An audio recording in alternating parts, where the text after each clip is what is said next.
Chapter का नाम क्या है? मंदाकिनी वर्णम। Chapter number 10।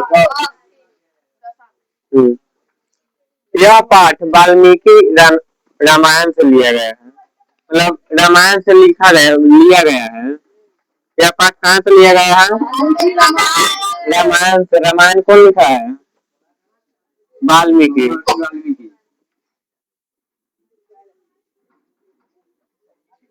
यह पाठ कहाँ से लिया गया है? रामायण से। रामायण किसने लिखा है? वाल्मीकि।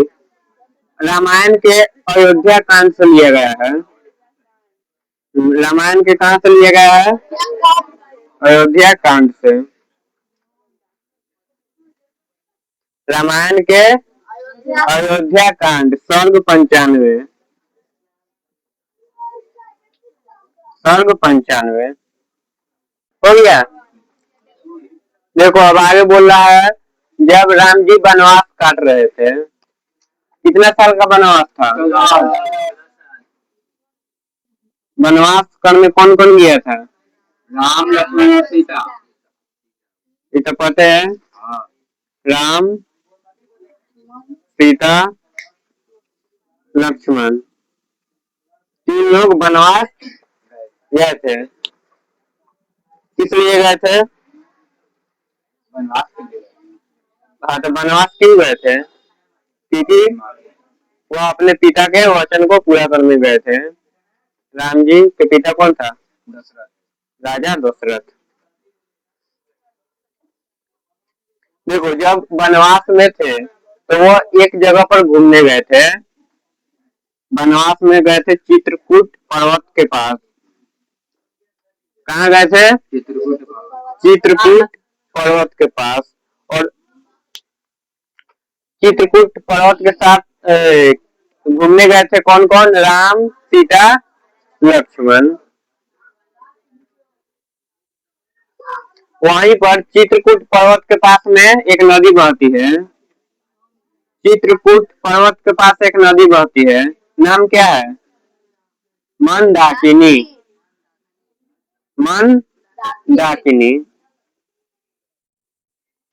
अब क्या होता है, तीनों लोग यहाँ पर पहुंचते हैं और राम जी कहते हैं, मतलब दिखाते हुए सीता जी को कहते हैं, ये मंदाकिनी नदी को देखो, मतलब बहुत से नाम से पुकारते हैं और कहते हैं इस मंदाकिनी नदी को देखो। बस वही 10 बातें बताए थे, वही पढ़ना है 10 श्लोक में।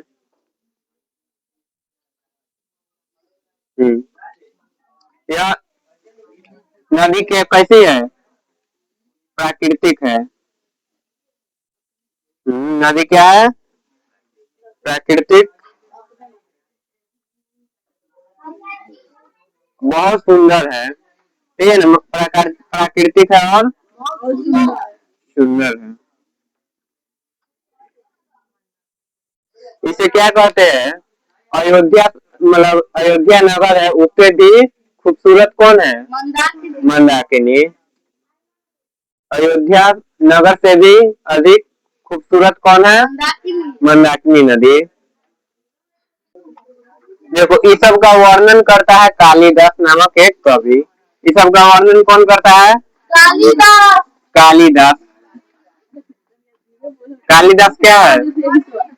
कालिदास कवि है। इसका एक किताब होता है जिसका नाम होता है रघुवंशम काव्य। कालिदास की किताब का नाम क्या है? रघुवंशम काव्य। कालिदास के किताब का नाम क्या है? काव्य। रघुवंशम काव्य में क्या लिखा गया है? मंदाकिनी नदी के बारे में। हो गया। कालिदास ने कहाँ पर बताया है? रघुवंशम काव्य में। और एक और है वाल्मीकि जी। वाल्मीकि जी बताते हैं अनुप्रास छंद में। वाल्मीकि जी मंदाकिनी नदी के बारे में कहाँ बताते हैं?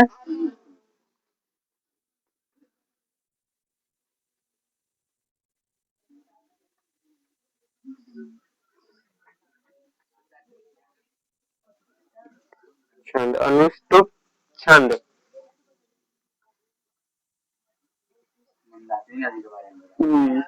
कालिदास रघुवंशम काव्य में बताते हैं और वाल्मीकि जी अनुपृष्ठ छंद में। हो गया। देखो पहला श्लोक देखो, पहला श्लोक देखो, सीता जी मतलब राम जी क्या बोलते हैं सीता जी को, कहते हैं हे सीते, क्या बोलते हैं राम जी सीता जी को क्या बोलते हैं, हे सीते, हे सीते पुष्पों से परिपूर्ण रंग बिरंगे तटों वाली, पुष्पों से परिपूर्ण रंग बिरंगे तटों वाली, हंस और सारस सारस पक्षियों से सेवित मंदाकिनी नदी की सुंदरता को देखो। क्या बोल रहे हैं, पुष्पों पुष्पों से परिपूर्ण रंग बिरंगे तटों वाली, पुष्पों से परिपूर्ण कौन है, मंदाकिनी नदी रंग बिरंग तट वाली है, और इसमें कौन कौन से हित है, हंस और सारस, हंस और सारस इस नदी में सेवित है और इसकी सुंदरता को बता रहे थे। मतलब मंदाकिनी नदी है, इसमें पुष्प है, तट पर क्या है, पुष्प है। अब पुष्प कैसा है, रंग बिरंगा, पुष्प कैसा है, रंग बिरंगा, रंग बिरंगा पुष्प है। और नदी में क्या है, हंस और सारस घूम रहे हैं, हंस और सारस नाम के दो पक्षी तैर रहे हैं, हंस और सारस नाम के दो पक्षी नदी में क्या कर रहे हैं, तैर रहे हैं। पहला श्लोक यही था, इतना आसान है। क्या है, बस मंदाकिनी नदी के पुष्पों से परिपूर्ण है, रंग बिरंगे तट है, रंग बिरंगे तट है, और इसमें क्या है, सारस और हंस नाम के दो पक्षी तैर रहे हैं। सारस पक्षी है। हो गया, पता चला ही है पहला श्लोक। दूसरा श्लोक बताए, दूसरा श्लोक भी बताते हुए कहते हैं हे सीते, पहला श्लोक भी हे सीते, दूसरा में भी क्या बोलते हैं, हे सीते।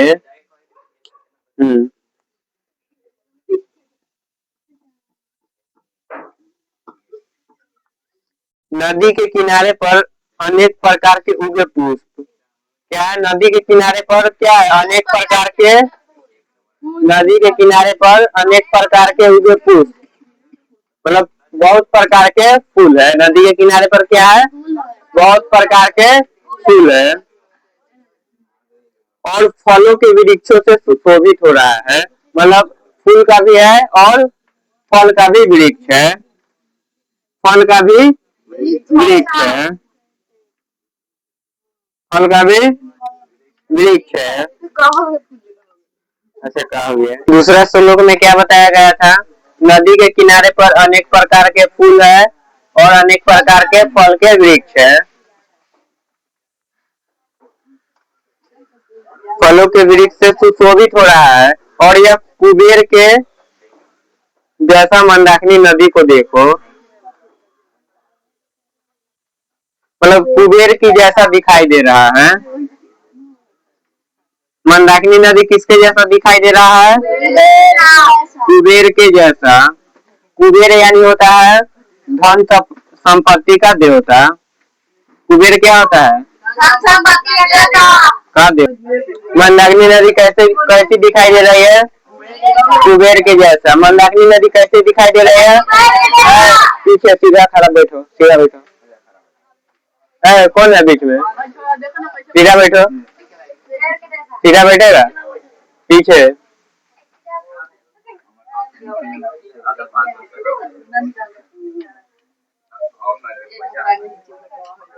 देखो दूसरा श्लोक भी खत्म हो गया। दूसरा श्लोक में क्या था, बहुत प्रकार के फूल है और बहुत प्रकार के वृक्ष के फल, मतलब फलों के वृक्ष है, और यह कुबेर के जैसा मंदाकिनी नदी दिखाई दे रहा है। दूसरा श्लोक में यही था।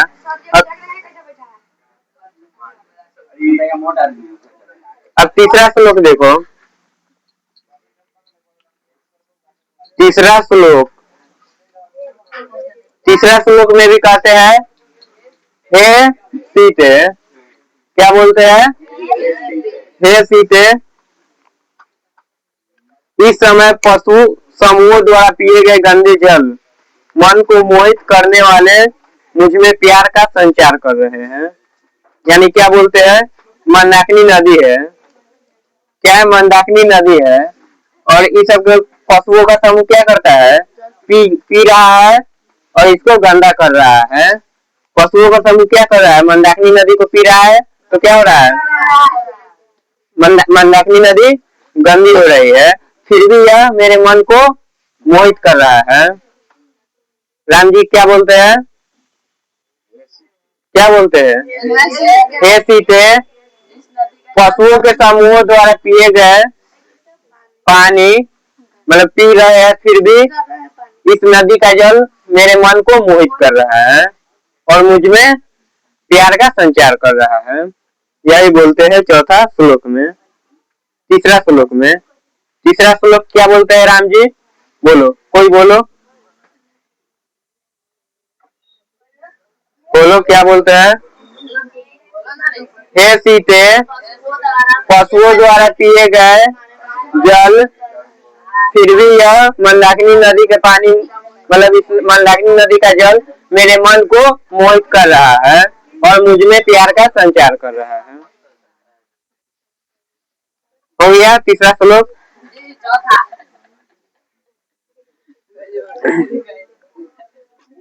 और चौथा श्लोक देखो, अब इस बार बोलते हैं हे बड़ी बड़ी आंखों वाली, सीता जी को क्या बोलते हैं, हे बड़ी बड़ी आंखों वाली,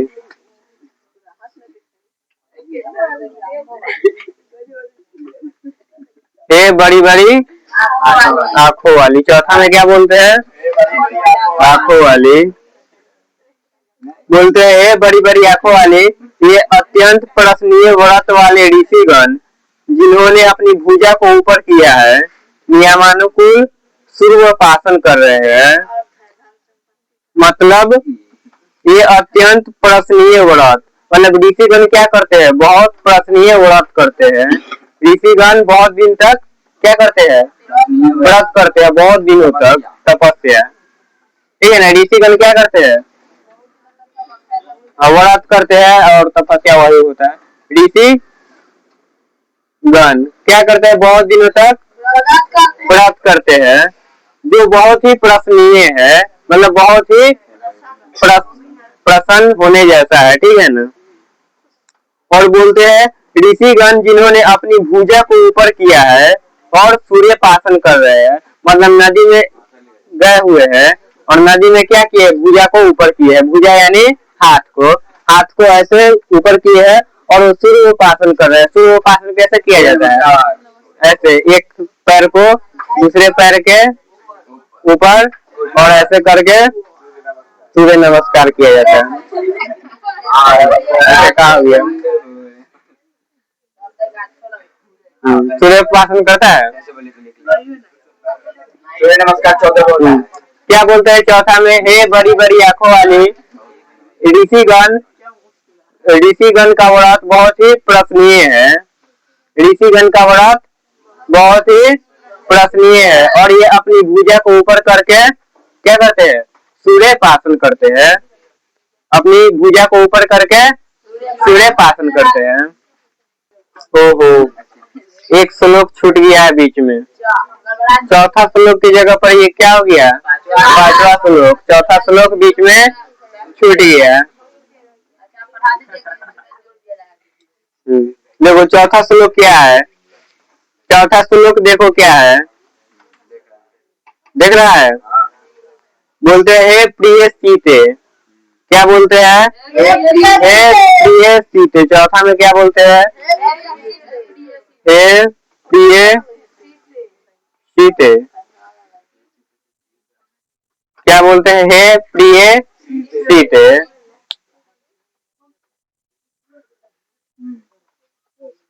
काले जटा और मृग चर्म धारण करने वाले वृक्ष के चर्म को वस्त्र के रूप में धारण करने वाले ऋषिगण मंदाकिनी में प्रवेश कर रहे हैं।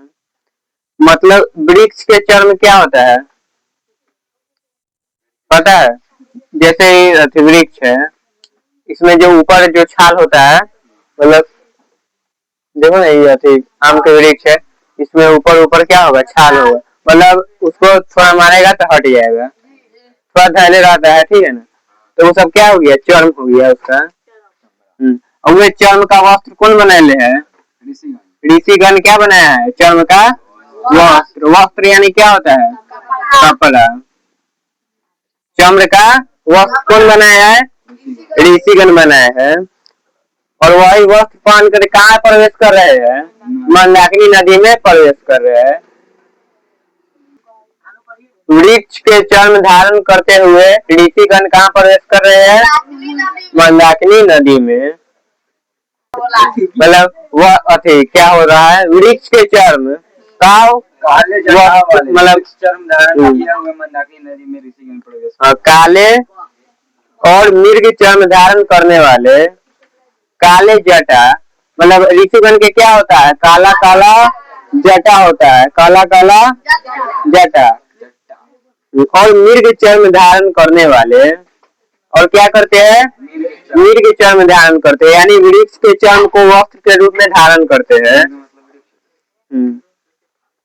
और क्या करते हैं? मंदाकिनी नदी में प्रवेश कर रहे हैं। वो जो मंदाकिनी नदी में नहाने जा रहे थे, वही बता रहे थे, देखो सीते, हे प्रिय सीते देखो, ये ऋषिगण को देखो, ये लोग जा रहे हैं मंदाकिनी नदी में प्रवेश कर रहे हैं।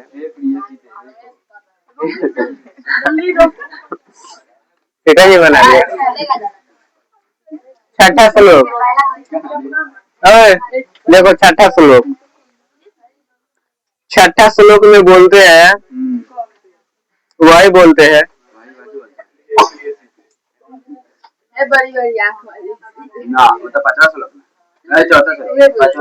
छठा में बोलते हैं क्या है? बड़ी बड़ी आंखों वाली। देखो पहला में क्या बोलते हैं? पहला में बोलते हैं सीते, दूसरा में हे सीते, तीसरा में हे सीते, चौथा में हे प्रिय सीते, पांचवा में, छठा में हे बड़ी बड़ी आंखों वाली। देखो इसमें क्या बोला जाता है?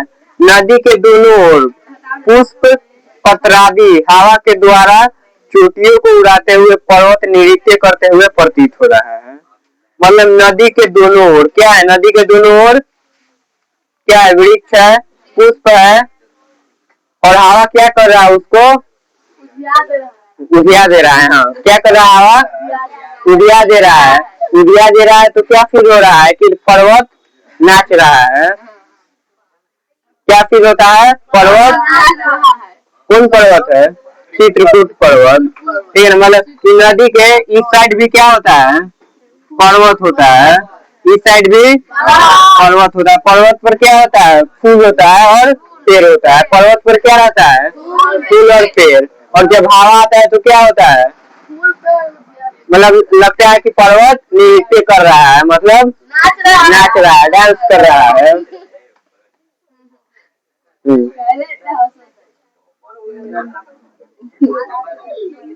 छठा श्लोक पता चल गया। छठा श्लोक में क्या होता है? पर्वत नृत्य करता है। छठा श्लोक में क्या करता है? पर्वत नृत्य करता है। तो ये आप सातवां श्लोक देखे, सातवां श्लोक,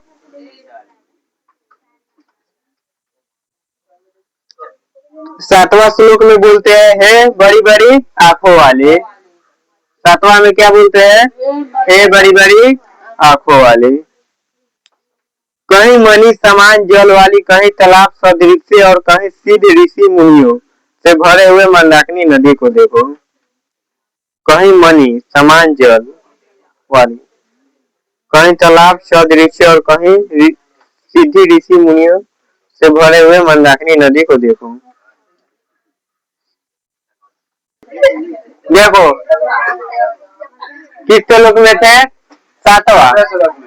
7वां श्लोक में बोला जाता है मंदाकिनी नदी को देखिए, कुछ स्थानों पर मणि जैसे जल वाली, क्या है कुछ स्थानों पर मणि जैसे जल वाली। मणि क्या होता है? पैसा। सुंदर मणि सुंदरता का वर्णन है। मणि ऐसा मतलब सुंदर। हाँ मणि नागमणि होता है जैसे नाइन में।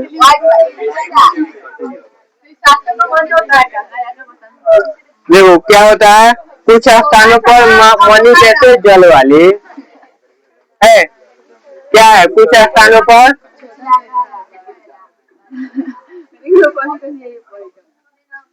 कहीं कहीं मणि समान जल वाली। कुछ जगह पर कैसा है? मणि जैसे जल वाली। और कुछ स्थानों पर साधुओं से खचाखच भी है। कुछ स्थान पर क्या है? साधुओं से खचाखच भी है। साधुओं से खचाखच भी है। बहुत से साधु है जो नदी में क्या करते हैं? नहाते हैं। नदी में बहुत से ऋषिगण नहाते हैं और ये नहाते हैं तो क्या होता है? मंदाकिनी नदी की सुंदरता बढ़ता है। ठीक है ना, यही बताया गया है। कुछ स्थानों पर क्या होता है? कुछ स्थानों पर क्या होता है? मणि जैसे जल वाली। और कुछ जगह पर ऋषिगण पूरा खचाखच भरे रहते हैं और जिसके कारण मंदाकिनी नदी का सुंदरता बहुत अधिक हो रहा है। देखो 8वां श्लोक देखो, 8वां श्लोक में कहते हैं हे पतली कमर वाली। क्या बोलते हैं? गाना नहीं गाना है, ठीक है ना। क्या बोलते हैं? 8वां श्लोक में बोलते हैं हे पतली कमर वाली, तुम देखो हवा से उड़ाए गए विस्तार किए गए पुष्प। यानी हवा आ रहा है तो क्या हो रहा है? पुष्प मतलब गिर जा रहा है। और क्या कहाँ जा रहा है? नदी में। और नदी में जाके सब एक जगह पर इकट्ठा है। एक जगह पर क्या है? पुष्प सब इकट्ठा है और वह सुंदरता को क्या करता है? और बढ़ा रहा है। एक जगह पर है बहुत से फूल, रंग बिरंगे वाले फूल है तो क्या होता है? और भी अच्छा दिखने में लगता है। हम आर्टिस्ट नहीं है, ठीक है ना। 8वां में क्या बोलते हैं? हवा द्वारा उड़ाए गए पुष्पों को नदी में एक जगह इकट्ठा होते हुए देखो। उसके बाद 9वां में क्या बोलते हैं? हे कल्याणी। क्या बोलते हैं? हे कल्याणी। क्या बोलते हैं? हे कल्याणी। हे कल्याणी। नदी के दोनों ओर क्या बोलते हैं? नदी के दोनों ओर, एक साइड इधर हो गया एक साइड इधर हो गया। नदी के दोनों ओर मीठी बोली वाले चकवे पक्षी शुभ सूचक बोलियों बोलते हुए चढ़ रहे हैं। मतलब चकवे पक्षी एक क्या है? पक्षी। पक्षी का नाम क्या है? चकवे पक्षी। चकवे पक्षी। पक्षी का नाम क्या है? चकवे पक्षी। इसकी बोली कैसी है?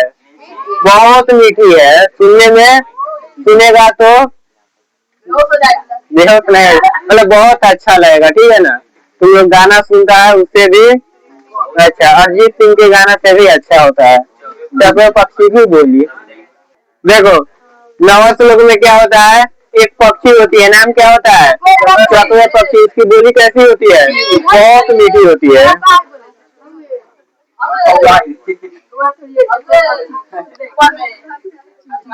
हो गया 9वां श्लोक। अब 10वां श्लोक देखो, बोलते हैं हे शोभने।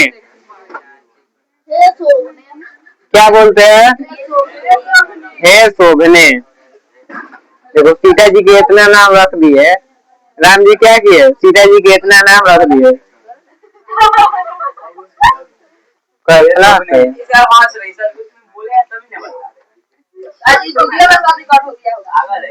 हाँ